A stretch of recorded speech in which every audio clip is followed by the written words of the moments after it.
In 1642, tucked deep within the Carpathian Mountains, stood Castle Valemont, a towering edifice of stone and silence.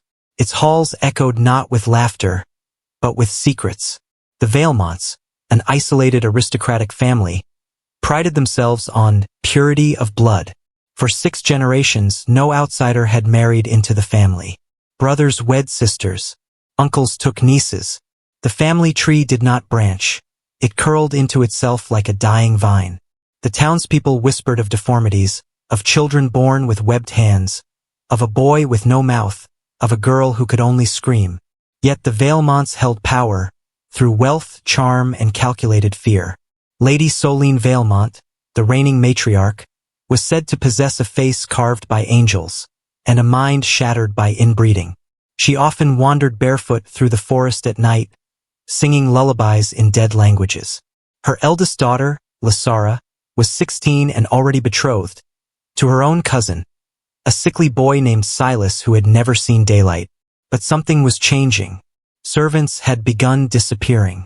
Strange lights blinked from the castle's tower. And in the village below, children were waking with bite marks. The house that bled itself now seemed to bleed others. The villagers would soon learn.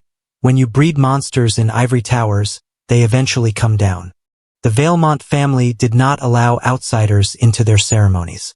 The wedding of Lysara and Silas took place beneath the great bone chandelier in the castle's chapel, a macabre fixture forged from the rib bones of ancestors. Only blood kin attended, dressed in identical ivory robes, faces painted white, lips sealed shut with wax thread. Lysara's face was unreadable. Her beauty was unnerving, too symmetrical, too still.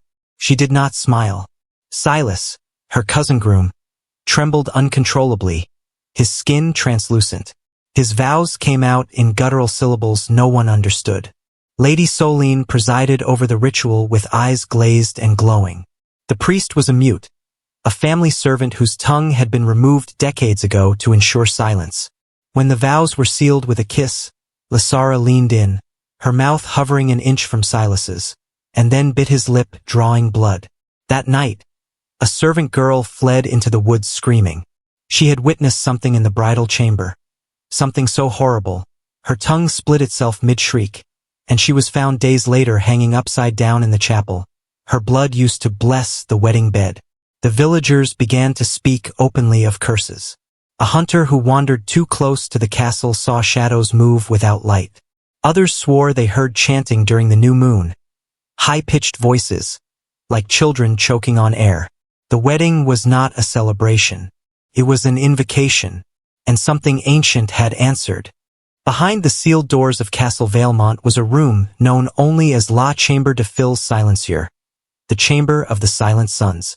Its walls were covered in ancient tapestries, embroidered not with thread, but with strands of hair, teeth, and bone fragments. Each panel depicted a different Valemont heir and their death.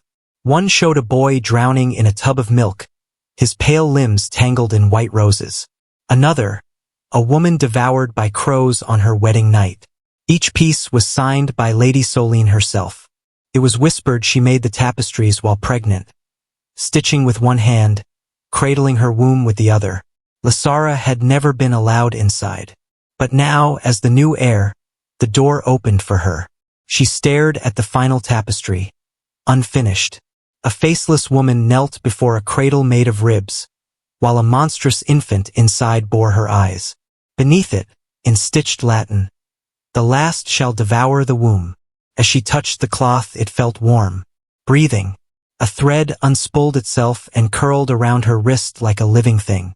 Behind her, a soft giggle echoed, but no one else was there. Lysara knew.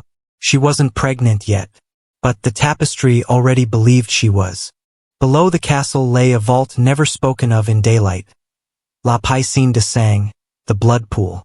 It was no ordinary cistern. The waters ran red from the iron veins beneath the earth, warmed by volcanic veins. But it wasn't the color that disturbed. It was what lived within. The Valemonts believed the pool cleansed their seed. Every heir was bathed in it before conception. Soline had submerged herself before bearing Lysara. Now Lysara was led there by torchlight, her hair braided with raven feathers, her skin painted with crushed opals. Silas waited, already submerged.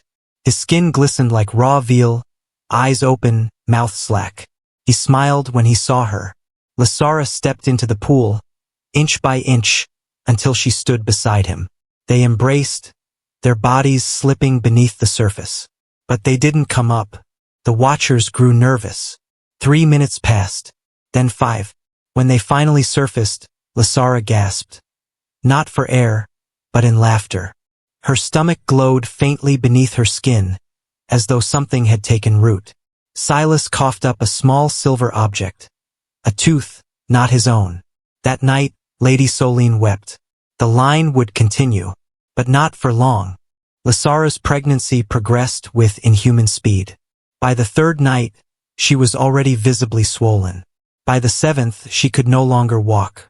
She was confined to the cradle room, a chamber lined with thorned vines that never withered, wrapping themselves around the stone columns like hungry veins. The cradle had been carved centuries ago from the ribs of a giant, or so the family claimed.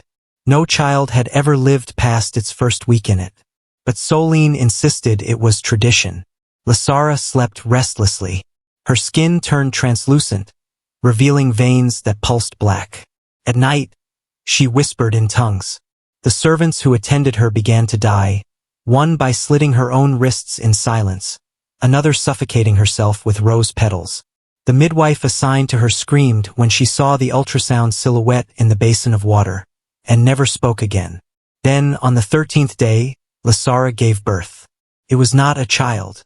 It was a mass of flesh and feathers, with 2 glowing eyes and a mouth that blinked. It cried in reverse, a sucking, inward scream that made every candle in the castle extinguish at once. Lady Soline held it close. "A miracle," she whispered.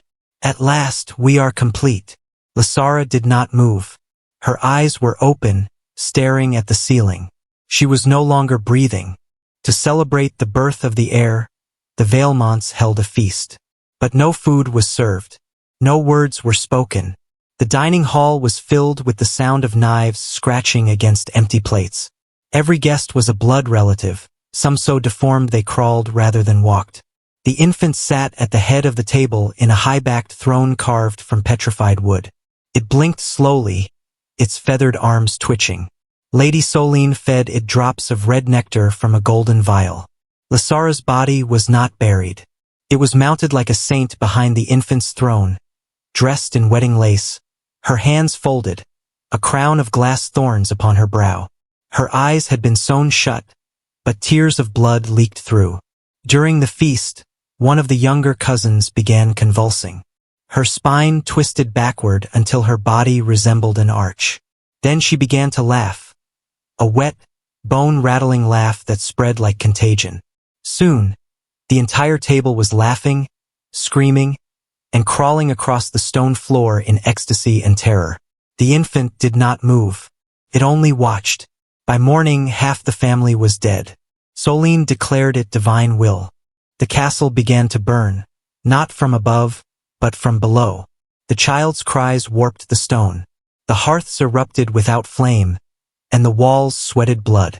The great library collapsed when all the family portraits burst into flame simultaneously. Each canvas screamed as it burned. Soline called it the cleansing. Beneath the castle, deep within the catacombs, the infant was taken, carried by 4 servants who had removed their own eyes in reverence. They placed it in the sacred nest, an altar carved into molten rock. Here the child pulsed like a heart, and the castle changed with it. Roots burst from the floor, climbing walls, embedding themselves in tapestries. The chandeliers bled wax that hissed like serpents. At midnight, a hole opened beneath the feast hall, revealing an abyss lined with mirrors that didn't reflect the living. Some family members jumped willingly. Soline stood above them, arms wide, proclaiming the arrival of a new era. "We are no longer human," she whispered, "and so we shall thrive." Enough was enough. The villagers, long haunted by whispers and disappearances, finally revolted. Armed with torches, salt, and iron tools, they stormed the castle under a blood-red sky. But Castle Valemont had already changed. The drawbridge was gone, replaced by a jaw of stone teeth. The gates breathed. The windows blinked. Inside, only Solene remained and the child. When the villagers entered, they found halls littered with lifeless bodies, all grinning. The walls whispered their names. One man dropped dead when he saw his childhood face stitched into the tapestry room. In the chapel they found the altar, and atop it the infant. It looked at them and smiled. Half the villagers wept. The others turned on each other with rusty tools, possessed by voices that sounded like their ancestors. Only one girl survived, a mute orphan named Anya. She took the iron dagger from her belt and plunged it into the infant's chest. It didn't bleed. It laughed. The castle fell silent. No screams, no fire, no wind, just breathing. From the throne room, Solene stood watching the carnage. Her body had changed. Vines grew from her spine. Her eyes glowed amber. She had become something beyond Valemont, something ancient. The infant's body was now still, but its influence remained. The villagers turned on each other until only Anya stood, barefoot, bloodied, holding the iron blade. Solene welcomed her. "You are one of us now." But Anya did not speak. She took the child's corpse and placed it on the hollow throne, an ancient seat carved from the skulls of dead monarchs. As it touched the seat, the skulls cracked, and black liquid oozed from their mouths. Solene laughed, until the throne devoured the child. And then it devoured her. The castle collapsed inward like a dying lung. When dawn broke, all that remained was a crater of ash, and Anya, the mute girl, sitting in its center. Her eyes glowed faintly. Her mouth began to twitch. She spoke a word, only one, and every bird in the forest dropped dead. She was the last Valemont, not by blood, but by curse. In her hands was the iron dagger and the infant's feather. It shimmered with life. She stood, walked into the forest, and disappeared. They say she lives still, somewhere in the highlands, bearing the mark of the bloodline she ended and inherited. And they say that every 100 years the feather burns again, and a new heir awakens,